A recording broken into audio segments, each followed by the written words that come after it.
Hello, this is Kamlesh Ahuja sir की chemistry class. आज वाली क्लास के अंदर हम chemical properties of aldehyde and ketone discuss करेंगे। हम प्रीवियस क्लास के अंदर physical properties, method of preparation discuss कर चुके हैं और कुछ इस चैप्टर से रिलेटेड जितना भी पढ़ा हुआ है उससे रिलेटेड क्वेश्चंस प्रैक्टिस भी हम कर चुके हैं। और आज हम डिस्कस करते हैं chemical properties of carbonyl compounds.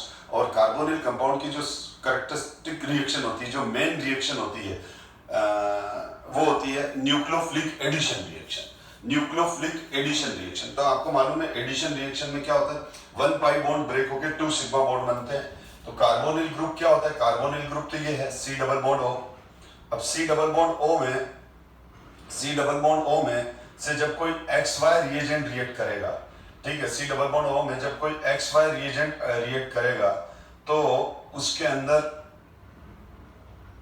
क्या होगा बेटा, ये XY, तो ये वाला जो पाई बॉन्ड है, ये जो पाई बॉन्ड है, तो ये वाला पाई बॉन्ड जो है, ये पाई बॉन्ड ब्रेक हुआ और ये पाई बॉन्ड जैसे ब्रेक होगा, ये पाई बॉन्ड ब्रेक हुआ बेटा, तो पाई बॉन्ड ब्रेक होते ही 2 सिग्मा बॉन्ड बनेंगे, एक तो कार्बन के साथ और एक ऑक्सीजन के साथ। ठीक है, तो इस तरह से क्या हो गया, ये कार्बोनिल ग्रुप का ये जो पाई बॉन्ड है ये ब्रेक होके 2 सिग्मा बॉन्ड बन गए। अब ये कार्बन की वैलेंसी 4 हो गई और इस ऑक्सीजन की वापस 2 हो गई, 1 पाई कन्वर्ट इनटू 2 सिग्मा, तो एडिशन रिएक्शन हुआ। अब इसको हम न्यूक्लियोफिलिक एडिशन रिएक्शन क्यों कहते हैं और इसके बारे में हम डिटेल डिस्कस करते हैं। तो यहां पर कार्बोनिल ग्रुप की सबसे पहले हम प्रॉपर्टी देखते हैं। तो कार्बोनिल ग्रुप के अंदर अगर हम कार्बोनिल ग्रुप की बात करें तो कार्बोनिल ग्रुप का जो स्ट्रक्चर है पहले वो समझ लेते हैं हम। तो कार्बोनिल ग्रुप का जो स्ट्रक्चर है वो जो कार्बोनिल ग्रुप है वो C डबल बॉन्ड O है और जो C डबल बॉन्ड O है इसमें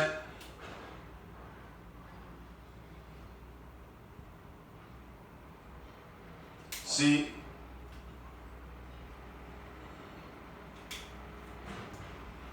डबल बॉन्ड O, ठीक है, तो ये कार्बोनिल ग्रुप है और ये ट्राइगोनल प्लेनर है। कार्बोनिल ग्रुप के अंदर जो ये C डबल बॉन्ड O है तो इसमें ये वाला this carbon is called carbonyl carbon, this carbon is called. तो जब भी मैं कार्बोनिल कार्बन बोलूं तो आप समझ जाना हम इस कार्बन की बात कर रहे हैं जो carbon direct double bonded oxygen है और यहां पर कुछ भी वैलेंसी हो। अब जैसे यहां पर CH3 है तो ये कार्बन कार्बोनिल कार्बन नहीं है, ठीक है, तो यहां पर जो ग्रुप यहाँ पर जो ग्रुप्स लगे हुए हैं उनके कार्बन, यहाँ पर जो एल्काइल ग्रुप लगे हुए हैं उनके कार्बन कार्बोनिल कार्बन नहीं है, carbonyl carbon C double bond O का कार्बन है। और अब यहाँ पर क्या हुआ, 1 पाई 3 सिग्मा है तो ये sp2 हाइब्रिडाइज है, sp2 कार्बन है, sp2 कार्बन होगा तो ये ट्राइगोनल प्लेनर होगा, trigonal, this is the trigonal planar. और फिर ऑक्सीजन का इलेक्ट्रोनेगेटिविटी ज्यादा है और जब ऑक्सीजन का इलेक्ट्रोनेगेटिविटी ज्यादा है तो ऑक्सीजन पर पार्शियल नेगेटिव चार्ज आ जाएगा और कार्बन पर पार्शियल पॉजिटिव चार्ज आएगा। कार्बन पर क्या आ जाएगा, पार्शियल पॉजिटिव चार्ज आ जाएगा और ये ट्राइगोनल प्लेनर हो गया। अब यहां पर ये जो कार्बन है हमारा, ये जो कार्बन है ये पार्शियल पॉजिटिव चार्ज कैरी कर रहा है। ये कार्बोनिल कार्बन क्या कैरी कर रहा है, पार्शियल पॉजिटिव चार्ज कैरी कर रहा है क्योंकि ऑक्सीजन का इलेक्ट्रोनेगेटिविटी ज्यादा है, इसलिए दोनों C डबल बॉन्ड O के दोनों बॉन्ड पार्शियली ऑक्सीजन की तरफ शिफ्ट हो गए तो कार्बन पर पार्शियल पॉजिटिव चार्ज आ गया। तो ये एक तरह से ये जो कार्बोनिल कार्बन है, ये जो कार्बोनिल कार्बन है, इस कार्बोनिल कार्बन के लिए हम क्या कह सकते हैं, इसमें इलेक्ट्रॉन डेफिशिएंट कैरेक्टर आ गया। इस कार्बोनिल कार्बन में क्या आ गया, इलेक्ट्रॉन डेफिशिएंट कैरेक्टर आया। पूरी तरह से तो इलेक्ट्रॉन डेफिशिएंट नहीं है पर फिर भी इलेक्ट्रॉन डेफिशिएंट कैरेक्टर आया है इसमें।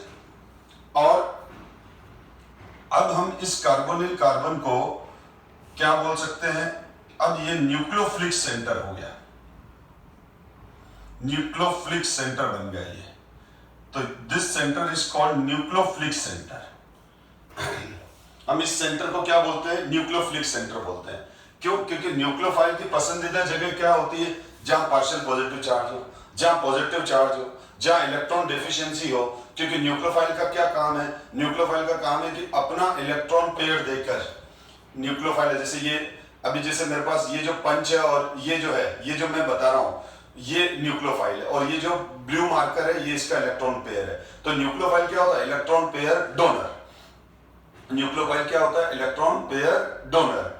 और न्यूक्लियोफाइल क्या करता है? किसी भी मॉलिक्यूल पर जब अटैक करता है, ठीक है, किसी भी मॉलिक्यूल के साथ जब रिएक्ट करता है, तो न्यूक्लियोफाइल अपना इलेक्ट्रॉन पेयर देकर उसके साथ बॉन्ड बना लेता है। तो ये न्यूक्लियोफाइल ने क्या किया? न्यूक्लियोफाइल ने अपना इलेक्ट्रॉन पेयर देकर इसके साथ बॉन्ड बना लिया। तो हम इसको क्या बोलेंगे? न्यूक्लियोफाइल। तो न्यूक्लियोफाइल हमेशा अपना इलेक्ट्रॉन पेयर देकर बॉन्ड बनाता है। तो वो अपना इलेक्ट्रॉन पेयर हमेशा पॉजिटिव साइड पर ही दे पाएगा, नेगेटिव साइड पर नहीं दे पाएगा। अगर ये न्यूक्लियोफाइल है, देखो ये न्यूक्लियोफाइल है और इसका ये इलेक्ट्रॉन पेयर है, तो इलेक्ट्रॉन पेयर तो नेगेटिवली चार्ज होता है, तो अगर ये न्यूक्लियोफाइल यहां आएगा तो ये रिपेल होगा, ठीक है। तो ये न्यूक्लियोफिलिक सेंटर नहीं है। और अगर न्यूक्लियोफाइल यहां आएगा तो ये अट्रैक्ट होगा, ये अट्रैक्ट होगा। तो जहां वो, अगर किसी कार्बन पर पार्शियल पॉजिटिव चार्ज है, ठीक है, तो हम उसको बोलेंगे न्यूक्लियोफिलिक सेंटर। अगर किसी कार्बन पर पॉजिटिव चार्ज है तो भी हम बोलेंगे वो न्यूक्लियोफिलिक सेंटर है। क्योंकि न्यूक्लियोफिलिक सेंटर का मतलब ये होता है, न्यूक्लियोफिलिक सेंटर का मतलब ये होता है कि जहां न्यूक्लियोफाइल इजीली अटैक कर सके, ठीक है। तो न्यूक्लियोफाइल वही इजीली अटैक कर पाएगा जहां या तो पार्शियल पॉजिटिव चार्ज हो या पूरा पॉजिटिव चार्ज हो। तो इसीलिए कार्बन हम क्या बोलते हैं? Carbon of carbonyl compound, carbon of carbonyl compound, ठीक है, कार्बन ऑफ कार्बोनिल कार्बन, ठीक है, या यूं बोलो carbon of carbonyl compound is act as a nucleophilic centre. It means nucleophile attack on carbon of carbonyl carbon, तो उस पर अटैक करेगा। रीजन लिखेंगे कि ऑक्सीजन का इलेक्ट्रोनेगेटिविटी ज्यादा होने की वजह से, ऑक्सीजन का इलेक्ट्रोनेगेटिविटी ज्यादा होने की वजह से इस पर पार्शियल पॉजिटिव चार्ज आ रहा है। तो यहां न्यूक्लियोफाइल इजीली अटैक करेगा और इससे बॉन्डिंग करेगा। तो जहां न्यूक्लियोफाइल अटैक करेगा उसको हम बोलेंगे न्यूक्लियोफिलिक सेंटर। जैसे स्कूल क्या होते हैं? स्टूडेंट सेंटर होते हैं, वहां स्टूडेंट जाते हैं, वहां स्टूडेंट पहुंचते हैं, ठीक है। तो इसी तरह से, तो हम एक बात हमको समझ में आ गई कि इसका स्ट्रक्चर में क्या है। इसके स्ट्रक्चर में अगर हम ये देखें तो ये हमारा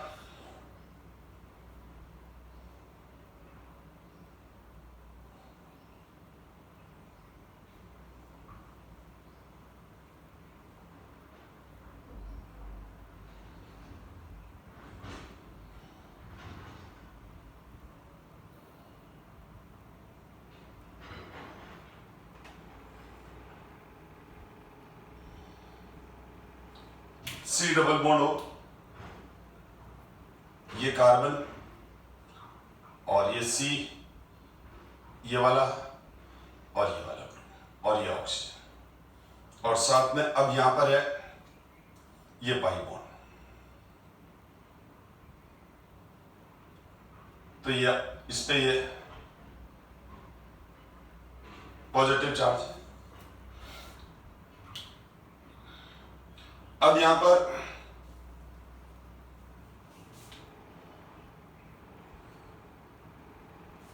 ये हो गया हमारा trigonal planar carbonyl compound, carbonyl group, sorry. तो ये है हमारा trigonal planar carbonyl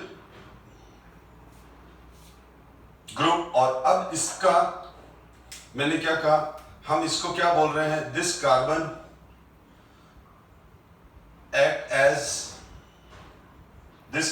act as nucleophilic centre, यानी यहां न्यूक्लियोफाइल अटैक करेगा। और अब देखो ये न्यूक्लियोफाइल यहां अटैक करेगा, तो यहां पर जो इसकी फर्स्ट स्टेप है, जो स्लो स्टेप है, रेट डिटरमाइनिंग स्टेप है, स्लो स्टेप है, उसके अंदर क्या होता है? ये न्यूक्लियोफाइल इस कार्बोनिल कार्बन पर अटैक करता है,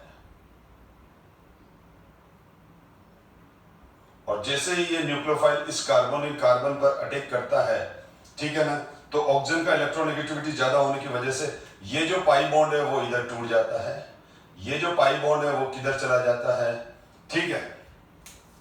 तो कार्बन पर पॉजिटिव चार्ज आ जाता है और ऑक्सीजन पर नेगेटिव चार्ज आ जाता है। ठीक है, तो यहां पर ये हमारा बॉन्ड इस तरफ गया। ठीक है, और जैसे इस तरफ जाएगा तो अब यहां पर जो ये हमारा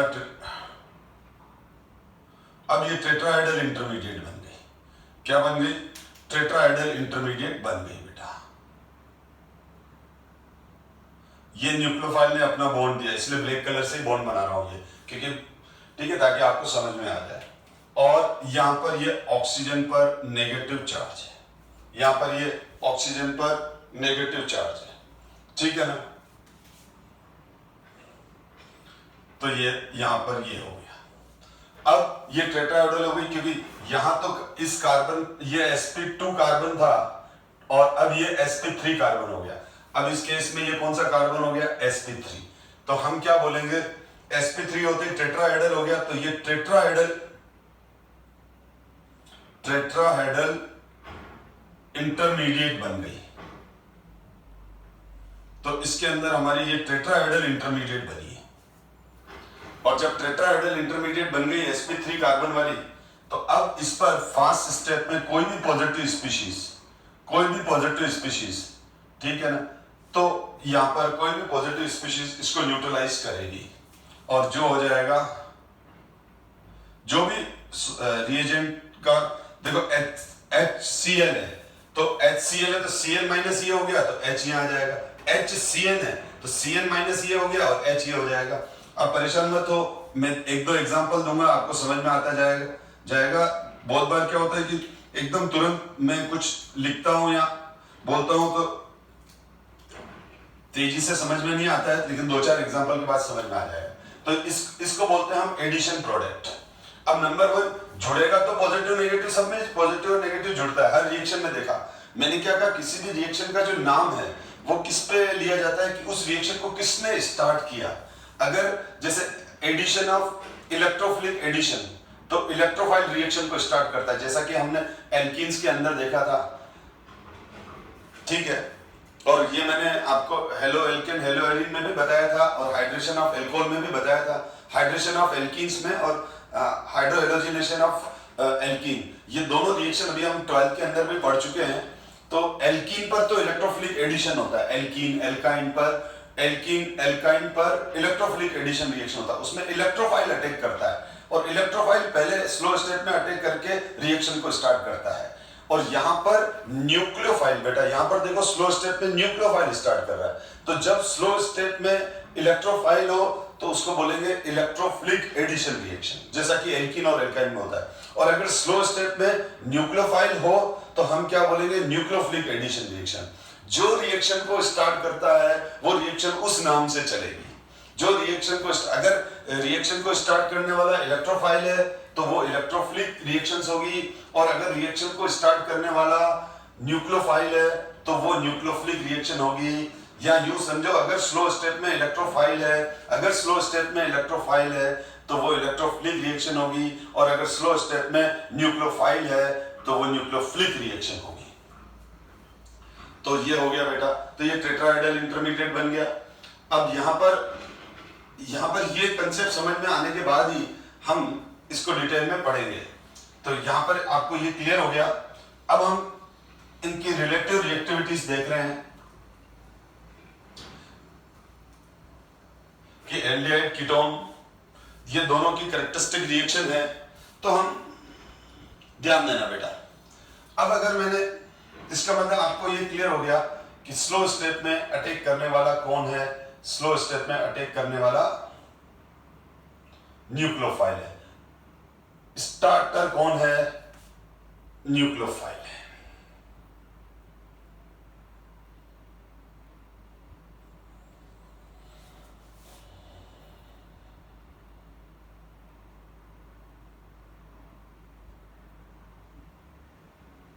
ठीक है,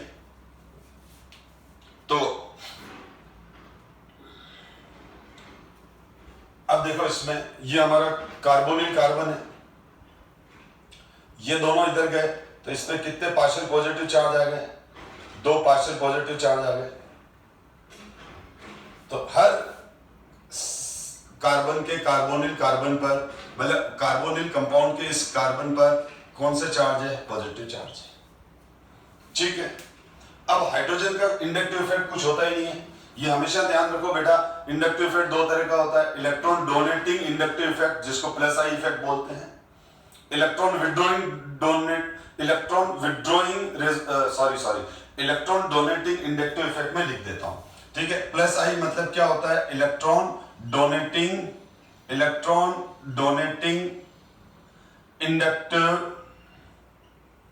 इंडक्टिव इफेक्ट, और माइनस आई क्या होता है?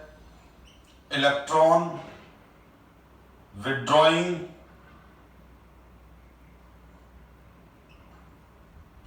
Inductive effect. ठीक है, और हाइड्रोजन का कोई इंडक्टिव इफेक्ट नहीं होता है, हाइड्रोजन न्यूट्रल, यानी हाइड्रोजन का कोई इलेक्ट्रॉनिक इफेक्ट नहीं होता है। इलेक्ट्रॉनिक इफेक्ट में क्या आते हैं बेटा? Resonance, conjugation, hyper conjugation, inductive effect, electromagnetic effect, इनको कंबाइंड रूप से हम इलेक्ट्रॉनिक इफेक्ट कहते हैं, जो 11 में हम बहुत डिटेल में पढ़ चुके हैं। फिर भी मैं यहां बताता चलता हूं। तो जो ये एल्काइल ग्रुप होते हैं, ये एल्काइल ग्रुप इलेक्ट्रॉन, इनको इलेक्ट्रॉनिक इफेक्ट भी बोलते हैं, इलेक्ट्रॉनिक इफेक्ट भी बोलते हैं बेटा। तो इंडक्टिव इफेक्ट एक टाइप ऑफ इलेक्ट्रॉनिक इफेक्ट है। तो एल्काइल ग्रुप्स का जो इंडक्टिव इफेक्ट होता है वो प्लस आई होता है। अब आप क्या रट लो बेटा, एल्काइल ग्रुप का इंडक्टिव इफेक्ट प्लस आई होता है, क्योंकि अभी हम इंडक्टिव इफेक्ट पढ़ेंगे तो हम तो आउटरेट चले जाएंगे। ठीक है ना, यानी ये इलेक्ट्रॉन डोनेटिंग इंडक्टिव इफेक्ट है। तो यानी ये यहां से इलेक्ट्रॉन को इस तरह से पुश करेगा, तो यहां पर एक नेगेटिव चार्ज भी आ गया, तो इसकी वजह से एक नेगेटिव चार्ज आया इस पे, लेकिन हाइड्रोजन की वजह से कुछ नहीं आएगा। ठीक है, अब हम यहां पर देखो, ये एक पार्शियल नेगेटिव और ये दूसरा पार्शियल नेगेटिव। ठीक है, यानी इसकी वजह से ये पार्शियल नेगेटिव आएगा, इसकी वजह से ये पार्शियल नेगेटिव चार्ज, और इधर ये इसकी वजह से पार्शियल नेगेटिव चार्ज आया। लेकिन हाइड्रोजन किसी भी तरह का इलेक्ट्रॉनिक इफेक्ट नहीं रखता। तो नंबर 1 हमारा एक कंसेप्ट ये क्लियर हो रहा है बेटा कि जो हाइड्रोजन है, ठीक है ना, हाइड्रोजन का कोई इंडक्टिव इफेक्ट नहीं है, ये हमेशा याद रखो। ठीक है ना, और दूसरा एल्काइल ग्रुप का इंडक्टिव इफेक्ट प्लस आई होता है। अब सबसे पहले हम देखें तो ये फॉर्मल्डिहाइड है, मिथेनॉल है, ये कॉमन एल्डिहाइड है। अब CH3 होगा तो इथेनॉल होगा, जो भी है, CH3 CH2 होगा तो प्रोपेनॉल हो जाएगा, ये दोनों CH3 है तो प्रोपेनॉन हो गया। एनीवे कुछ भी है, ये फॉर्मल्डिहाइड है, ये एल्डिहाइड है, कॉमन, बाकी फॉर्मल्डिहाइड को छोड़ के बाकी एल्डिहाइड है ये, और ये कीटोन्स है। अब अगर हम इनके कार्बोनिल कार्बन को वॉच करें हम, तो इसका कार्बोनिल कार्बन ये है, इसका कार्बोनिल कार्बन ये है, और इसका कार्बोनिल कार्बन ये है, जिसमें मैंने ब्लू सर्कल लगा दिया।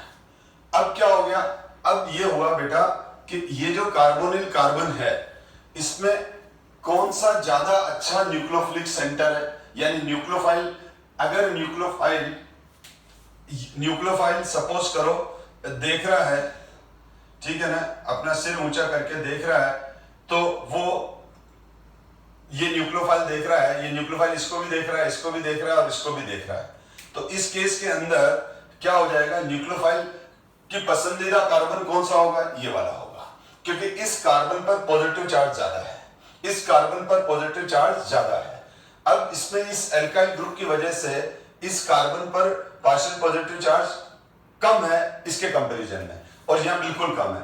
तो यहां ये ज्यादा अच्छा न्यूक्लियोफिलिक सेंटर है, क्योंकि इस पर पार्शियल पॉजिटिव चार्ज है, लेकिन यहां पर जो पॉजिटिव चार्ज आ रहा है, तो वो यहां पर भी पॉजिटिव चार्ज आ रहा है। ब्लू वाला पॉजिटिव चार्ज यहां पर भी है, तो ब्लू वाला पॉजिटिव चार्ज यहां पर भी है, लेकिन एल्काइल ग्रुप इस पॉजिटिव चार्ज को थोड़ा न्यूट्रलाइज कर रहा है, और इस कार्बन पे दो एल्काइल ग्रुप मिलकर इस पॉजिटिव चार्ज को न्यूट्रलाइज कर रहे हैं। तो कुल मिला के सबसे ज्यादा पॉजिटिव चार्ज किस पर? इस पर। जो सबसे ज्यादा पॉजिटिव चार्ज किस पर? इस पर। और जब सबसे ज्यादा पॉजिटिव चार्ज इस पर होगा तो न्यूक्लियोफाइल इस पे इजीली अटैक करेगा, और इस पे थोड़ा अटैक करने में मजा इसको कम आएगा या बिल्कुल मजा नहीं आएगा, क्योंकि न्यूक्लियोफाइल की पसंदीदा जगह वो होती है जहां पॉजिटिव चार्ज जितना ज्यादा है, जितना अच्छा पॉजिटिव चार्ज है, तो ये मोर बेटर न्यूक्लियोफिलिक सेंटर है। यानी एल्डिहाइड्स के, अगर मैं जनरली ये पूछा जाए कि एल्डिहाइड और कीटोन में किसका कार्बोनिल कार्बन, ये कार्बोनिल कार्बन, एल्डिहाइड और कीटोन में किसका कार्बोनिल कार्बन ज्यादा अच्छा न्यूक्लियोफिलिक सेंटर है, तो हम बोलेंगे एल्डिहाइड। क्योंकि एल्डिहाइड का एक प्लस आई एल्काइल ग्रुप होता है और एक न्यूट्रल इलेक्ट्रॉनिक इफेक्ट हाइड्रोजन वाला होता है, जबकि यहां दोनों प्लस आई एल्काइल ग्रुप हैं। ठीक है, अब ध्यान देना बेटा। और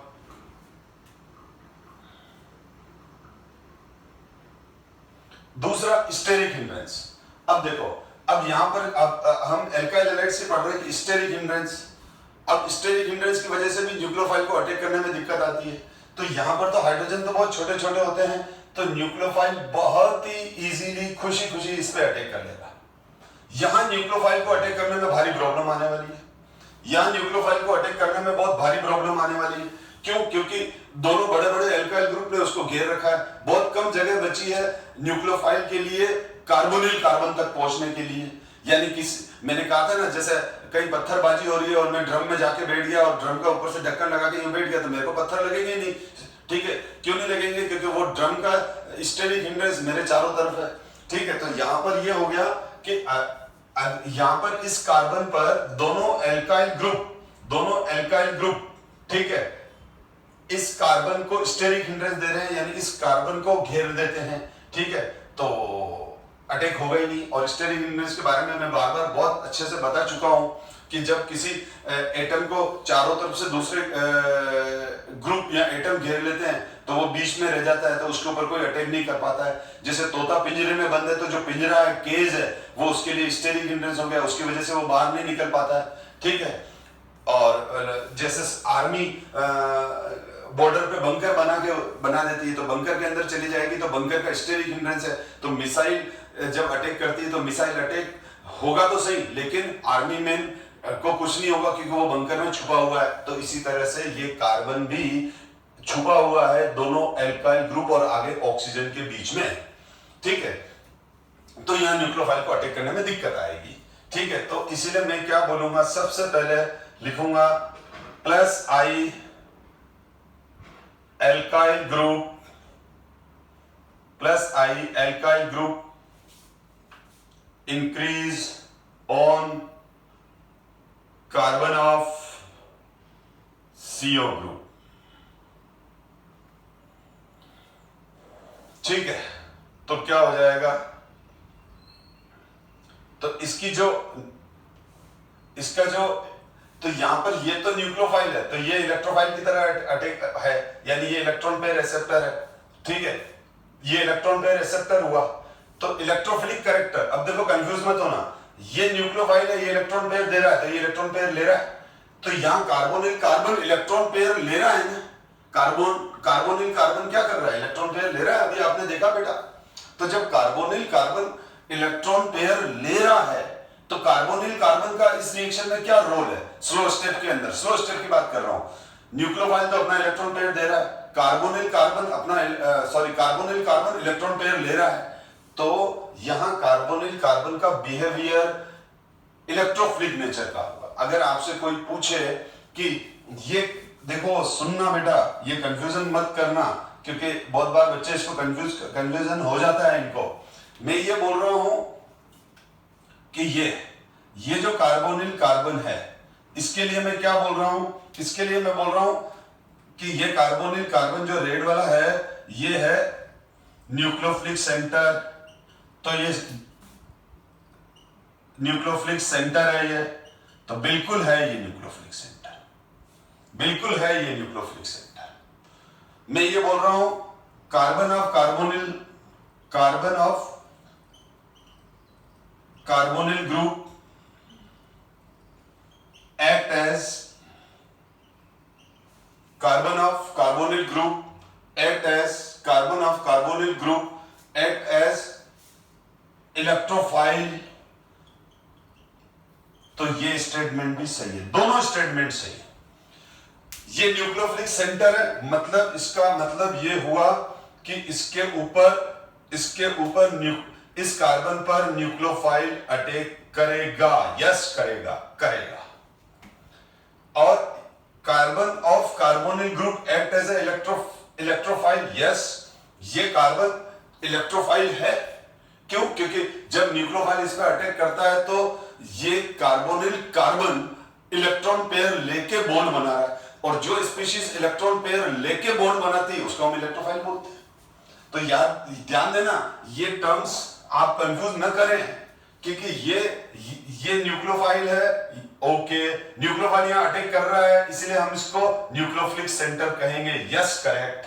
अब ये रिएक्शन में आपने क्या देखा, ये न्यूक्लियोफाइल से इलेक्ट्रॉन पेयर ले रहा है, तो इसका बिहेवियर कैसे हो गया, इलेक्ट्रोफाइल। तो देखो, इसलिए होता ही रिएक्शन में यही है, ठीक है ना, एक इलेक्ट्रॉन पेयर देता है, दूसरा लेता है, जो इलेक्ट्रॉन पेयर लेता है उसको न्यूक्लियोफाइल बोल दो, जो इलेक्ट्रॉन पेयर देता है, सही है, जो इलेक्ट्रॉन पेयर देता है वो न्यूक्लियोफाइल हो गया, जो इलेक्ट्रॉन पेयर लेता है वो इलेक्ट्रोफाइल हो गया। तो न्यूक्लियोफाइल ये इलेक्ट्रॉन पेयर देगा तो ये न्यूक्लियोफाइल हो गया। अब ये रिएक्शन में इलेक्ट्रॉन पेयर लेगा, ठीक है, तो ये इलेक्ट्रोफाइल हो गया। तो यहां पर क्या हो गया, carbon of carbonyl group act as a electrophile, ठीक है। अब देखो आगे बढ़ते हैं, तो अब यहां पर क्या हो जाएगा, electrophilic character of carbon of CO group decrease, ठीक है, इलेक्ट्रोफिलिक कैरेक्टर, इसका बढ़िया इलेक्ट्रोफिलिक कैरेक्टर है, ठीक है। तो इलेक्ट्रोफिलिक कैरेक्टर ऑफ, यानी एल्डिहाइड का कार्बन ज्यादा अच्छा इलेक्ट्रोफाइल है, एल्डिहाइड का कार्बोनिल कार्बन ज्यादा अच्छा इलेक्ट्रोफाइल है, किसके कंपैरिजन में, कीटोन के कंपैरिजन में। तो इसीलिए एल्डिहाइड पर न्यूक्लियोफाइल ज्यादा अच्छे से रिएक्ट कर सकता है। यानी कहने का मतलब, अगर मैं इसकी बात करूं तो यहां पर ये कार्बन बोल रहा आने दो, इलेक्ट्रॉन आने दो, वेलकम कर रहा है, और न्यूक्लियोफाइल दे रहा है, तो ये रिएक्शन फास्टिंग होनी है। अच्छा, दूसरा steric hindrance on carbon of carbonyl group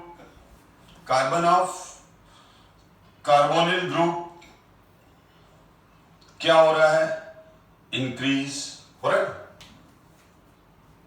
steric hindrance increase हो रहा है। अब इन तीनों रीजन की वजह से क्या हो जाता है, ठीक है, इन तीनों रीजन की वजह से क्या होता है, अटैकिंग ईज और स्पीड और रेट और चांस, कुछ भी बोलो, ठीक है, on carbon of carbonyl group decrease, कुछ भी बोलो, अटैकिंग ईज और स्पीड और रेट ऑफ और चांस, ठीक है, of nucleophile on carbon of carbonyl group decrease. Rate वाली लाइन इंपॉर्टेंट है, अटैकिंग ईज बोलो और स्पीड और रेट और chance of nucleophile on carbon of CO group decrease. यानी या न्यूक्लियोफाइल बहुत इजीली अटैक करेगा, या थोड़ा देर लग जाएगा, यहां बड़ी प्रॉब्लम है, काफी टाइम लग जाएगा यहां पर कार्बन न्यूक्लियोफाइल को इस कार्बन के साथ बॉन्ड बनाने में, न्यूक्लियोफाइल को इस कार्बन के साथ बॉन्ड बनाने में यहां पर काफी देर लग जाएगी, रास्ता ढूंढेगा, जगह मिल गई तो फिर कार्बन इतना पॉजिटिव नहीं है, क्योंकि दोनों एल्काइल ग्रुप ने इसके पॉजिटिव को कम कर दिया है। तो मैं क्या बोलूंगा, fifth point, rate of reaction decrease, ठीक है, और रिएक्टिविटी डिक्रीज।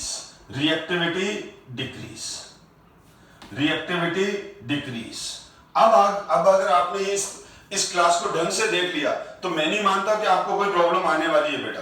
बहुत अच्छा प्रेजेंटेशन है, आप इससे अपनी खुद की लैंग्वेज बना सकते हो। आप इससे अपनी खुद की लैंग्वेज बना सकते हो। तो अब आपको समझ में आ गया why aldehydes are more reactive than ketones, why aldehydes are more reactive than ketones। वो इसीलिए कि एल्डिहाइड के अंदर तो उसमें दो रीजन लिखना है, इन दोनों में से कौन सा कार्बन अच्छा इलेक्ट्रोफिलिक है, तो ये वाला, मतलब इन दोनों में से कौन सा, वापस सुनना, इन दोनों कार्बन में से कौन सा कार्बन अच्छा इलेक्ट्रोफाइल है, ये। और क्योंकि एक एल्काइल ग्रुप इसके पॉजिटिव चार्ज को कम कर रहा है, या दो एल्काइल ग्रुप इसके पॉजिटिव चार्ज को कम कर रहे हैं, जो नीचे बहुत क्लियर लिखा हुआ है, यानी ये अच्छा इलेक्ट्रोफाइल है इसके कंपैरिजन में, ये एल्डिहाइड है, ये कीटोन है। फिर स्टेरिक हिंड्रेंस या एक एल्काइल ग्रुप का या दो एल्काइल ग्रुप का हुआ, ये कार्बन एक बड़े एल्काइल ग्रुप, एक ऑक्सीजन एक छोटे से हाइड्रोजन के बीच में छुपा हुआ है, ये दो बड़े एल्काइल ग्रुप और आगे ऑक्सीजन के बीच में ये कार्बन छुपा हुआ है।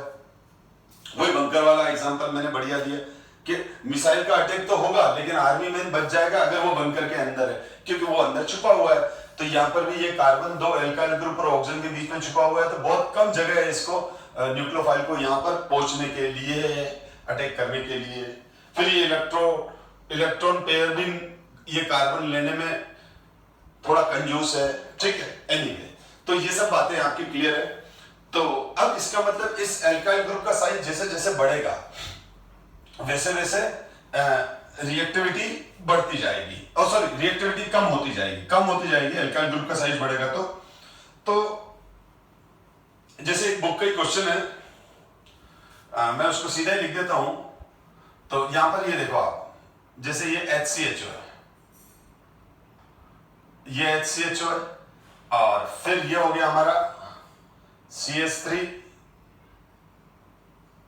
CHO, ये हमारा हो गया CH3 C2H5, बड़ा हो गया एल्काइल ग्रुप। तो अब ये हो गया हमारा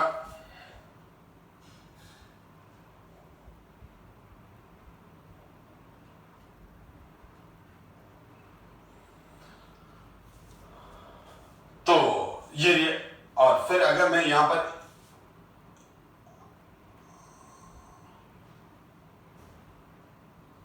और फिर यहां पर मैं एक और ले लिया,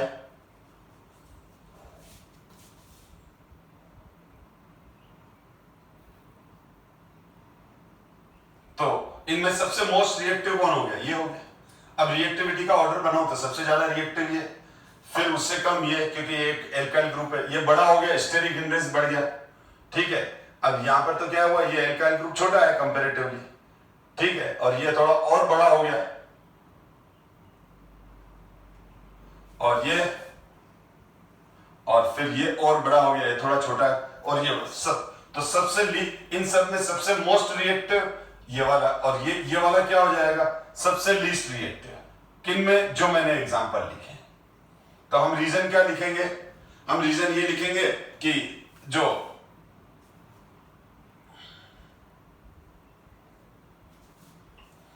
इस पर है, दोनों प्लस आई एल्काइल ग्रुप है और स्टेरिक हिंड्रेंस बड़ा, यानी ये दो बड़े बड़े एल्काइल ग्रुप और एक ऑक्सीजन के बीच में ये कार्बोनिल कार्बन छुपा हुआ है। न्यूक्लियोफाइल बेचारा अटैक कैसे करेगा, रिएक्शन काफी स्लो हो जाएगी।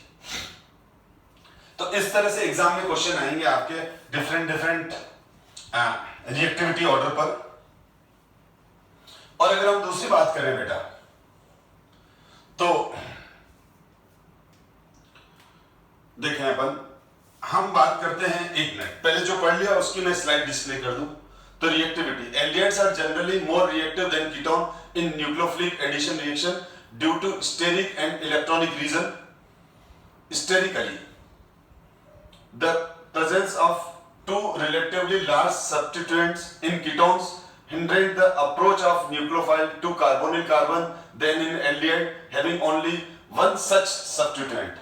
आप पोस्ट करके इसको रीड कर लो, जो समझाया है, जो मैंने अभी पढ़ाया है, उसको ही सिंपल लैंग्वेज में या कंप्रेस लैंग्वेज में लिखा हुआ है। अच्छा हाँ, अब हम इस कंसेप्ट को पढ़ते हैं बेटा, एक मिनट, ये हमको पढ़ाना पड़ेगा पहले।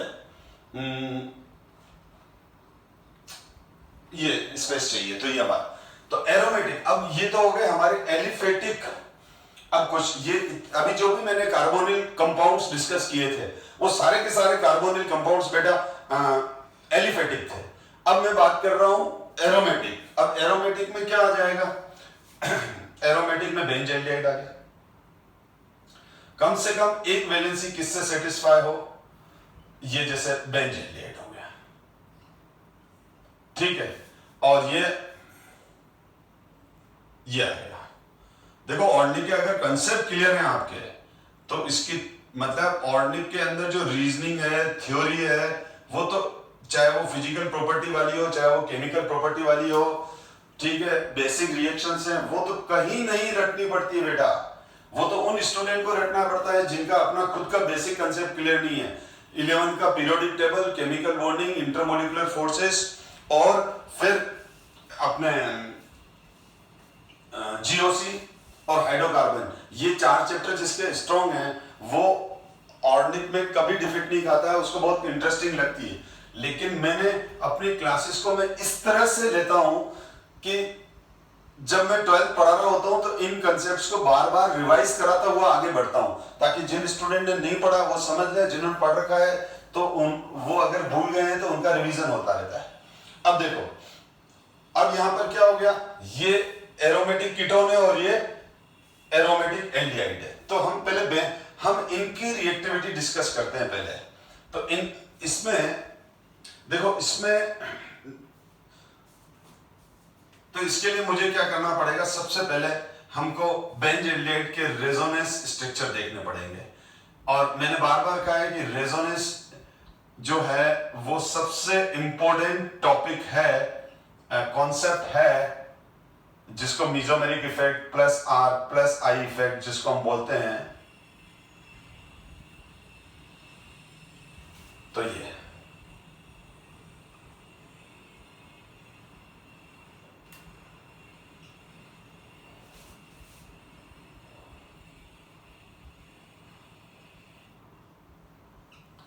1 2 3 4 एक और बन जाएगा 5। हमेशा 5 रेजोनेटिंग स्ट्रक्चर बनते हैं।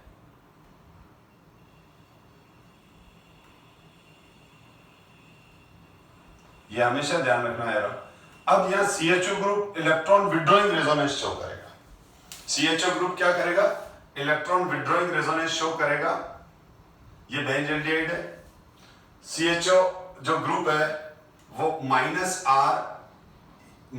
आर इफेक्ट बोलो या फिर बोलो -m इफेक्ट शो करता है, ठीक है ना? तो ये इसकी नेचर होती है। ऑक्सीजन का इलेक्ट्रोनेगेटिविटी ज्यादा है, तो ऑक्सीजन का इलेक्ट्रोनेगेटिविटी ज्यादा है तो ये बॉन्ड U टूटा। जब ये बॉन्ड U टूटा तो ये कार्बन पे प्लस आ गया, ऑक्सीजन पे माइनस आ गया, और ये बन गया क्योंकि ऑक्सीजन का इलेक्ट्रोनेगेटिविटी ज्यादा। अब कार्बन पे जैसे ही पॉजिटिव चार्ज आया बेटा, कार्बन पे जैसे ही पॉजिटिव चार्ज आया तो ये कार्बोनियम आयन बन गया। और कार्बोनियम आयन क्या होता है? Electron pair acceptor. Carbonium ion क्या होता है? Electron pair acceptor. तो ये कार्बोनियम आयन अपना ऑक्टेट कंप्लीट करने के लिए, अपने आप को स्टेबिलिटी देने के लिए इस बॉन्ड को ले लेगा अपनी तरफ। जब वो इस बॉन्ड को अपनी तरफ ले लेगा, ये बॉन्ड किधर खींच लेगा? वो ये वाला जो बॉन्ड है, आप देखो ये वाला जो बॉन्ड है, ये वाला बॉन्ड इधर आ जाएगा। ये देखो ये वाला बॉन्ड यूं आ जाएगा, यानी ये जो पाई बॉन्ड है, मैंने ये मार्कर को पाई बॉन्ड मान लो और ये यूं आ जाएगा, ठीक है। तो अब क्या हो जाएगा? हो ये जाएगा कि डबल बॉन्ड तो इधर आ जाएगा और पॉजिटिव चार्ज यहां पर आ गया। तो हम इसको, ये जैसे ही बॉन्ड इधर गया नेगेटिव चार्ज, ये पॉजिटिव। इस कार्बोनियम आयन ने क्या किया? यहां पर जो कार्बोनियम आयन बना इसने ये इलेक्ट्रॉन पेयर ले लिया और ये इलेक्ट्रॉन पेयर इधर आ गया ना, ये इधर आ गया, ये बॉन्ड बना दिया। अब ये कार्बोनियम आयन आ गया तो ये इलेक्ट्रॉन पेयर एक्सेप्टर है। अब जब ये इलेक्ट्रॉन पेयर एक्सेप्टर है तो ये कार्बोनियम आयन अपना इलेक्ट्रॉन पेयर इधर ले लेता है, और ये जब ये इधर ले लेता है तो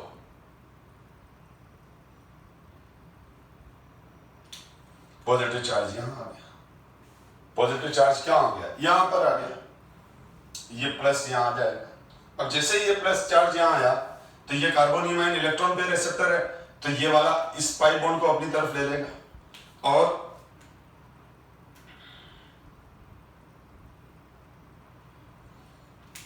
ये पॉजिटिव चार्ज यहां आ जाएगा और यहां नेगेटिव ऑलरेडी है। तो ये इसके रेजोनेटिंग स्ट्रक्चर है बेटा। तो आपने देखा कार्बन का पॉजिटिव चार्ज कहां डीलोकलाइज हो गया, एरोमेटिक रिंग में। कार्बन का पॉजिटिव चार्ज कहां डीलोकलाइज हो गया, एरोमेटिक रिंग में। अब आप ये देखो,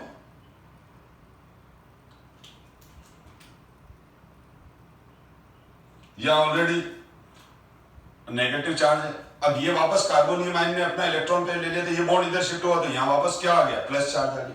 अब ये प्लस और ये माइनस आपस में इनके बॉन्ड बना लेंगे। जब ये प्लस और माइनस बॉन्ड बना लेंगे तो ये न्यूट्रलाइजेशन खत्म हो गया, ठीक है। तो अब ये हमारे पास ये रेजोनेटिंग स्ट्रक्चर बन गया। तो हमने क्या देखा, एक तरह से ये जो एरोमेटिक रिंग है वो कार्बन को इलेक्ट्रॉन दे रही है। उल्टा सोचो, देखो सीधी बात है, एक देने वाला तो दूसरा लेने वाला। तो यहां CHO लेने वाला तो एरोमेटिक रिंग देने वाली, यानी यहां कार्बोनिल ग्रुप लेने वाला, कार्बोनिल ग्रुप लेने वाला, देखो ले रहा है ना, ये ले रहा है। एरो किस तरफ है, पाई इलेक्ट्रॉन्स का एरो किस तरफ है, CHO की तरफ है, ठीक है ना, ये लेने वाला है। तो यहां CHO लेने वाला है और फिनाइल ग्रुप क्या है, देने वाला है। जब ठीक है, तो ये वाला जो ग्रुप है, तो मैं बोल सकता हूं aromatic ring electron donating ring की तरह। यहां पर क्या होता है, here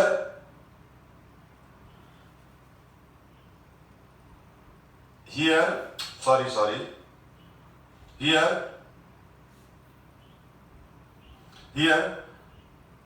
एरोमेटिक रिंग,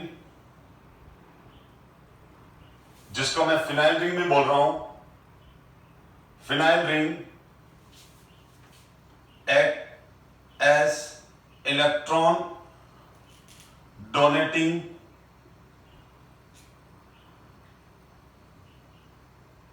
ग्रुप,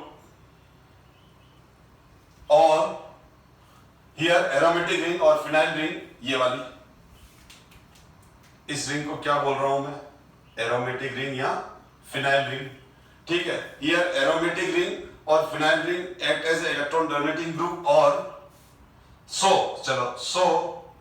ठीक है ना, electron density, so electron density of carbon of carbonyl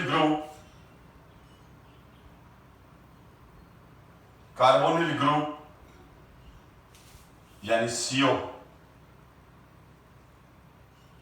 increase. यानी एरोमेटिक रिंग क्या दे रही है इसको, एरोमेटिक रिंग अपना इलेक्ट्रॉन पेयर दे रही है।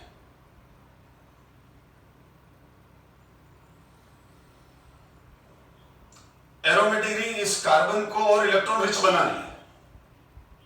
तो हियर एरोमेटिक रिंग और phenyl ring act as a electron donating resonance, ठीक है। यानी ये इलेक्ट्रॉन, देखो मैंने क्या कहा, ये वाला जो ग्रुप है वो ग्रुप तो किस तरह से एक्ट कर रहा है, माइनस आई, और ये कौन से की तरह कर रहा है, प्लस आर, यानी ये दे रहा है इसको। इसका फंक्शन क्या है, देने वाला, इसका क्या है, लेने वाला।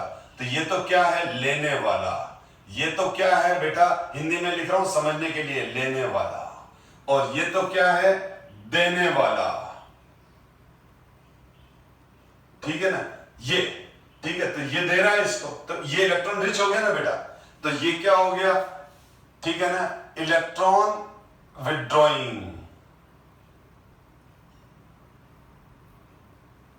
और यहां पर ये किस तरह से एक्ट कर रहा है बेटा, ये एक्ट कर रहा है इलेक्ट्रॉन डोनेटिंग। ये किस तरह से एक्ट कर रहा है, इलेक्ट्रॉन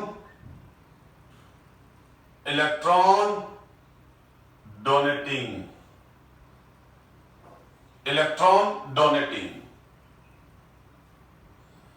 ठीक है। तो इस रिंग ने इसको इलेक्ट्रॉन रिच कर दिया। तो electron density of carbonyl group decrease, therefore here carbon of carbonyl group is less electrophilic, has less electrophile character, यानी यहां पर इसमें इलेक्ट्रोफाइल कैरेक्टर कम आ गया।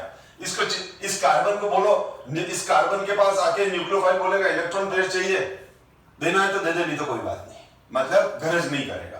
क्यों? क्योंकि इस कार्बन के ऊपर जो पॉजिटिव चार्ज आया था, आपने देखा था ना, इस कार्बन के ऊपर जो पॉजिटिव चार्ज आया था, इस कार्बन के पास जो पॉजिटिव चार्ज आया था, उस कार्बन के पॉजिटिव चार्ज को तो एरोमेटिक रिंग ने सेटिस्फाई कर लिया और अपने ऊपर ले लिया। तो इस कार्बन का इलेक्ट्रोफाइल कैरेक्टर कम हो गया, क्योंकि ये पॉजिटिव अंदर इधर आ गया बेटा, तो ये लेस इलेक्ट्रोफिलिक है।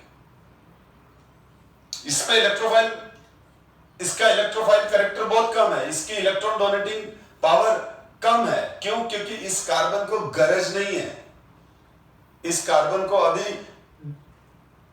का ठीक है, न्यूक्लियोफाइल आके रिएक्ट कर लेगा तो ठीक है, लेकिन न्यूक्लियोफाइल ये खुद अपना इंटरेस्ट शो नहीं करेगा कि न्यूक्लियोफाइल मेरे ऊपर अटैक करे, या न्यूक्लियोफाइल को देख के उसके इलेक्ट्रॉन पेयर को खुद लेने की कोशिश नहीं करेगा। चुपचाप बेटा आया और जबरदस्ती न्यूक्लियोफाइल ने इलेक्ट्रॉन पेयर दे दिया तो यहां बॉन्डिंग हो जाएगी। बाकी ये कार्बन बोलता है कि मेरे ऊपर जो पॉजिटिव चार्ज आया है वो तो रिंग ने अपने ऊपर ले लिया है, तो मैं इलेक्ट्रोफाइल की तरह बिहेव करूं ये जरूरी नहीं है। तो इस वजह से हम क्या बोलते हैं, एरोमेटिक कार्बन,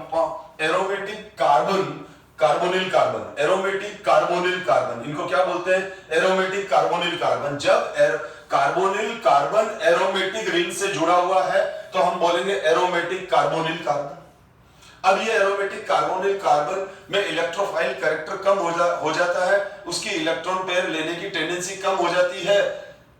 इस वजह से aromatic aldehyde and aromatic ketones less reactive होते हैं towards electrophilic substitution reaction then aliphatic. अगर मैं इसका रेजोनेटिंग हाइब्रिड भी बना दूं तो क्या बनेगा, देखो बेटा क्या बनेगा। इसके रेजोनेटिंग हाइब्रिड में भी देखो कार्बोनिल कार्बन पर कहीं पॉजिटिव चार्ज नहीं दिखेगा, क्योंकि यहां दिखे ये पार्शियल नेगेटिव चार्ज यहां लगाएंगे, ऑर्थो और पैरा पोजीशन पे पार्शियल पॉजिटिव चार्ज लगाएंगे, और जो पाई बॉन्ड आएगा वो यहां पर भी है, यहां पर भी है, इस तरह से आ जाएगा। ठीक है, ये तो देखो ये कार्बन में इलेक्ट्रोफाइल कैरेक्टर नहीं है। इस कार्बन का इलेक्ट्रोफाइल कैरेक्टर किसने खत्म कर दिया, इस रिंग ने खत्म कर दिया या बहुत कम कर दिया। इसीलिए न्यूक्लियोफाइल बार बार बोलेगा अरे यार बॉन्ड बनाना, मेरा इलेक्ट्रॉन पेयर लेना, तो बड़ी मुश्किल से लेगा ये, तो ये रिएक्शन स्लो हो जाएगी। ठीक है, तो इसीलिए अच्छा, अब अगर मैं बात करूं दोनों, अगर ये कीटोन है तो और लेस रिएक्टिव हो गया, स्टेरिक रीजन के साथ साथ इलेक्ट्रॉनिक रीजन या क्या है, रेजोनेंस। तो यहां पर इस कार्बन को इलेक्ट्रॉन ये भी दे रही है, इस कार्बन को इलेक्ट्रॉन ये भी दे रही है, यानी ये वाली रिंग भी इसको दे रही है, तो ये कार्बन तो बोलेगा न्यूक्लियोफाइल को मना ही कर देगा, कि नहीं यार मेरे से बॉन्ड मत बना, मैं इलेक्ट्रॉन पेयर तेरा नहीं लेना चाहती। वैसे दोनों एरोमेटिक रिंग ने मेरे को काफी इलेक्ट्रॉन रिच कर रखा है। ठीक है, किसी ऐसे के पास जा जिसको इलेक्ट्रॉन्स की जरूरत हो, ठीक है ना, तो इसको तो इलेक्ट्रॉन्स पेयर की जरूरत ही नहीं है, तो क्यों ये न्यूक्लियोफाइल के इलेक्ट्रॉन पेयर ले लेगा। पहले से दोनों एरोमेटिक रिंग ने इस कार्बन को इलेक्ट्रॉन रिच कर रखा है, क्योंकि ये दोनों रिंग इसको इस तरह से इलेक्ट्रॉन देगी। तो एरोमेटिक कीटोन तो बहुत ज्यादा लेस रिएक्टिव होती है, इनकी रिएक्शन बहुत कम मिलती है न्यूक्लियोफिलिक एडिशन वाली। तो यह चीजें ध्यान रखो। इसका मतलब अब आपको क्लियर हो गया कि अगर हम एलिफेटिक की बात करें, ठीक है, तो अब अगर हम ये देखें तो RCHO सबसे ज्यादा रिएक्टिव, उससे ज्यादा रिएक्टिव तो चलो HCHO, तो सबसे ज्यादा रिएक्टिव HCHO, उसके बाद RCHO, ठीक है, उसके बाद क्या हो गया RCHO, उससे लेस रिएक्टिव कीटोन, ये हम पढ़ चुके। फिर अब ये भी पढ़ चुके कि उससे कम रिएक्टिव बेंजल्डिहाइड, क्यों, और उससे कम रिएक्टिव दोनों तरफ अगर ये एरोमेटिक कीटोन्स, तो सबसे लेस रिएक्टिव कौन हो गया, ये हो गया, ये रिएक्टिविटी हो गई। तो बेटा यही कॉम्पिटिटिव एग्जाम्स में प्लस हमारे बोर्ड के अंदर क्वेश्चन आ जाएंगे, 3-4 मॉलिक्यूल दे देंगे और 3-4 मॉलिक्यूल के अंदर आपको ये पूछ लेंगे कि किसकी रिएक्टिविटी ज्यादा है, किसकी कम है, या रीजनिंग पूछ लेंगे। अब देखो एनसीईआरटी बुक का ही क्वेश्चन है, ठीक है, कि ये तो मैं पढ़ा चुका। ये would you expect benzaldehyde to be more reactive or less reactive in nucleophilic addition reaction than propanol? Explain your answer। यानी प्रोपेनल तो हो गया एलिफेटिक एल्डिहाइड और बेंजल्डिहाइड हो गया एरोमेटिक एल्डिहाइड। अब आप इसको ढंग से रीड कर लो, पोस्ट करके वही चीज है जो मैंने एक्सप्लेन की है, खाली कंप्रेस लैंग्वेज में इसको लिखा है, क्योंकि एग्जाम में हमको टू द पॉइंट लिखना होता है। समझने में आने के बाद आप टू द पॉइंट इजीली लिख लेंगे। अब हम नेक्स्ट क्लास से डिस्कस करेंगे इसकी केमिकल रिएक्शंस के बारे में, क्योंकि आज हमने ये डिस्कस कर लिया कि न्यूक्लियोफिलिक एडिशन रिएक्शन होती क्या है। अब इसके एग्जांपल है, जैसे एडिशन ऑफ HCN कैसे होगा, ठीक है, addition of sodium hydrogen sulphide कैसे होगा, एडिशन ऑफ गिनियन रीजेंट कैसे होगा, एडिशन ऑफ एल्कोहल्स कैसे होंगे, ये सारी रिएक्शन मैं नेक्स्ट क्लास में डिस्कस करने वाला हूं। Thank you so much my dear student.